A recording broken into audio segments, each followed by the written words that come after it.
Prime Minister Julia Gillard has attempted to walk a narrow diplomatic line in her first talks with Chinese Premier Wen Jiabao. Despite subtle pressure from China, trade and human rights did end up dominating those discussions. Ms Gillard raised the detention of Australian businessmen Stern Hu and Matthew Ng, but it was progress on a free trade agreement that was the forefront of the discussions. Mark Simpkin reports. Julia Gillard got down to business last night, having a banquet with Australian and Chinese CEOs.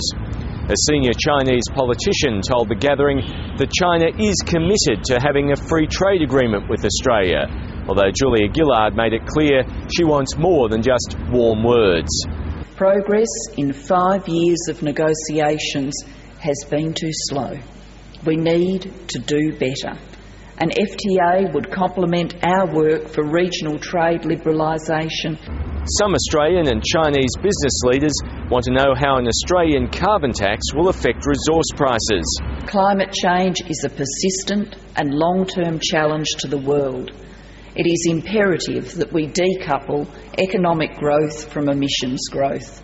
In Australia, we see great opportunities in a clean, innovative, low-pollution economy.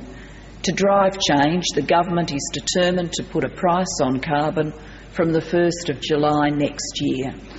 The 12th fifth-year plan demonstrates China's commitment to energy efficiency, environmental conservation and tackling carbon emissions. After these surreal scenes at the demilitarised zone, Julia Gillard called on China to do more to influence its rogue neighbour. We share an interest with all our partners in making sure that North Korea does not destabilise the security and prosperity of our wider region.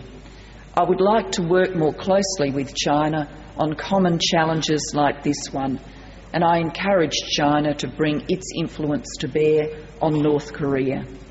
Security on the peninsula can only come through dialogue, and for dialogue to be meaningful, we all know that North Korea must create the right conditions and commit to denuclearise. Closer defence and security ties and closer economic ties will also be discussed today when Julia Gillard meets the Chinese President Hu Jintao. This is Mark Simpkin in Beijing for ABC News.